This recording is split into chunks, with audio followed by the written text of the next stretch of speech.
নারায়ণগঞ্জ সদর উপজেলার কুতুবপুর ইউনিয়ন ৫ নং ওয়ার্ড নিশ্চিন্তপুর এলাকার খাল ভরাট হয়ে যাওয়ায় অল্প বৃষ্টি হলেই জলাবদ্ধ হয়ে যায় এবং রাস্তাঘাটে জনদুর্ভোগের সৃষ্টি হয়।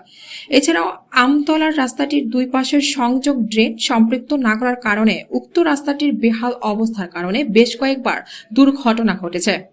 উক্ত সমস্যা নিরসনের জন্য আজ শুক্রবার সকাল 11টায় কুতুবপুর ইউনিয়ন ৫ নং ওয়ার্ড বিএনপির ভারপ্রাপ্ত সভাপতি মোহাম্মদ শাহজাহান মিয়ার সভাপতিত্বে ও নারায়ণগঞ্জ সিটি কর্পোরেশন কাউন্সিলর পদে প্রার্থী সমাজসেবক ও ব্যবসায়ী হাজী ফজলুর রহমান মাতাব্বরের সঞ্চালনায় উক্ত জনদুর্ভোগ দ্রুত নিরসনের জন্য পরিদর্শন করতে আসেন কুতুবপুর ইউনিয়ন পরিষদ চেয়ারম্যান আলহাজ মনিরুল ইসলাম সেন্টু। এ সময় তার সাথে ছিলেন প্যানেল চেয়ারম্যান অনামিকা হক প্রিয়াঙ্কা, কুতুবপুর ইউনিয়ন ৫ নং ওয়ার্ড মেম্বার মোহাম্মদ বাবুল মিয়া, শাহাতার ৯ নং ওয়ার্ড সংরক্ষিত আসন মহিলা মেম্বার আরজুদা বেগম খুকি, কুতুবপুর ইউনিয়ন যুবদল সভাপতি মাসুম আহমেদ রাজ সহ এলাকার স্থানীয় গণ্যমান্য ব্যক্তিবর্গ। এ সময় চেয়ারম্যান আলহাজ মনিরুল আলম সেন্টু এলাকাবাসীর জনদুর্ভোগের কথা শুনেন এবং সমাধানের জন্য কি করণীয় সে বিষয়ে বলেন।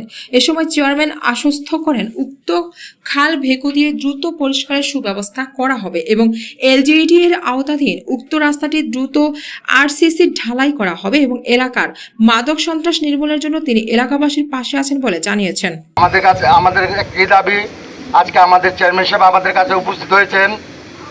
দীর্ঘদিন যাবৎ আমাদের এই এলাকা অল্প কিছু বৃষ্টি হলে জলবদ্ধতার সৃষ্টি হয়। যেই জলবদ্ধতায় আমরা খুব দুর্ভোগ পোহাইতেছি আজ দীর্ঘ ১৭-১৮ বছর ধরে। মাঝে মাঝে দেখি চেয়ারম্যান সাহেব বিভিন্ন কাজে সহযোগিতা করতেছে, অন্য ইয়াতে ওয়ার্ডে খাল খনন, মশা নিধন এবং রাস্তাঘাট, কিন্তু আমাদের এই এলাকায় আমাদের এই সাইডটায় কাজ খুব কমই হইতেছে, যদিও হইতেছে সব সীমিতভাবে। যাই হোক, সে তার পরিশ্রম দিয়ে অনেক পরিশ্রম দিয়েছে, কিন্তু আমরা এখন তার কাছে দাবি, আমাদের এই পাশে একটা খাল আছে, এই খালটা বড় হয়ে গেছে। এই খালটা যদি এই যে আমাদের পাশে এই খালটা এই পশ্চিম সাইডে এই খালটা দিয়ে আমাদের এই সাইডের লোকগুলা একটুখানি বৃষ্টি হইলে, সামান্য একটু বৃষ্টি হইলে আমাদের ঘরে বাড়িতে পানি ঢুকে যায়। আমরা চাই মাননীয় চেয়ারম্যান সাহেব যেন এটার দিকে দৃষ্টি দেয়, এটা একটু খনন করে আমাদের ওই পাশে আরেকটা বড় খাল আছে, ওই খালটার সাথে সংযোগ করে দিলে সবচেয়ে উপকার হবে। আমাদের এই এলাকার অনেকগুলো পরিবার থাকে এই সাইডটায়, এই উপকার হবে। কারণ আমার শুধু এই সাইডটা না, ওই আপনার আলাক্সা মসজিদের সামনে ওই পারের লোকগুলো খুব কষ্টে আছে। এই রোডটা তো আছে, জি ভাই, ওদিকটা হয়ে গেছে না, জি, এইটাও ঢালাই হবে, এটা ইয়ে আছে। আমাদের আদর্শনগর থেকে একদম শহীদনগর পর রাস্তা এবং ড্রেন 3 কোটি কত লাখ টাকা জানি বরাদ্দ দিয়ে দিচ্ছে ওই দিনই, এবং এটা ইনশাল্লাহ কিছুদিনের মধ্যে দেখবেন আপনার কাজ হবে।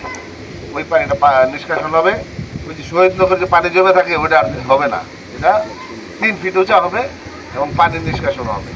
এটা মন্ত্রী মহোদয় অলরেডি সাথে সাথেই বরাদ্দ দিয়ে দিচ্ছে পানি নিষ্কাশন। আর এখন আমরা এই যে খালগুলি আছে এগুলি সব এলজিডির আন্ডারে চলে গেছে। খালগুলি খনন করবে এলজিডি ঈদের পর থেকে আমাদের এই যে মেইন খাল, এই খাল কংস নদী, বড় বড় খালগুলি খনন শুরু হয়ে যাবে ঈদের পরে থেকে, আমরা দেখবেন। আর এখন আজকে আমি যে আসছি, এখানে আসার কারণ হলো যে এখানে আপনার ছোট্ট এটা খাল না, এটা একটা নালা বলা চলে। আমি আপনাদেরকে নিয়ে দেখবো আর কি, দেখার পরে আমরা ঈদের আগে যদি, যেহেতু সবাই তো ব্যস্ত না হইলে, আর যদি আপনারা পারেন ওই যে ছোট্ট বেগু থাকে না, ছোট্ট বেগু দিয়ে কাজ করাতে পারেন, আমি বিল দিয়ে দেবো, আমি সমস্যা নেই, টাকা আমি দিব। হ্যাঁ, রাখবেন আপনারা যে যে এলাকায় বসবাস করেন, ওই এলাকার সন্ত্রাস, চাঁদাবাজি বা এই মাদক উন্নয়ন সব কিছু আপনাদের ইচ্ছা না হইলে হবে না, আপনাদের ইচ্ছা থাকতে হবে। তারপরে ধরেন এমপি আছে, মন্ত্রী আছে, চেয়ারম্যান আছে, মেম্বার আছে, এরা পরে আপনাদের ইচ্ছা অনুযায়ী তার আগে আসবে না। আপনাদের যদি ইচ্ছাই না থাকে তারা তো আসবে না, এদের তো ইচ্ছা নেই, নিজেরাই চায় না ভালো থাকতে।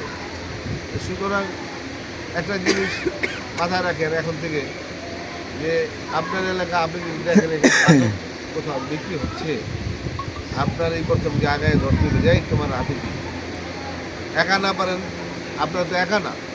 এই যে আজকে এতগুলি মানুষ একসাথে না, আপনারা আপনারা কি একা? আপনারা কি একসাথে এই ব্যাপারে যাবেন না?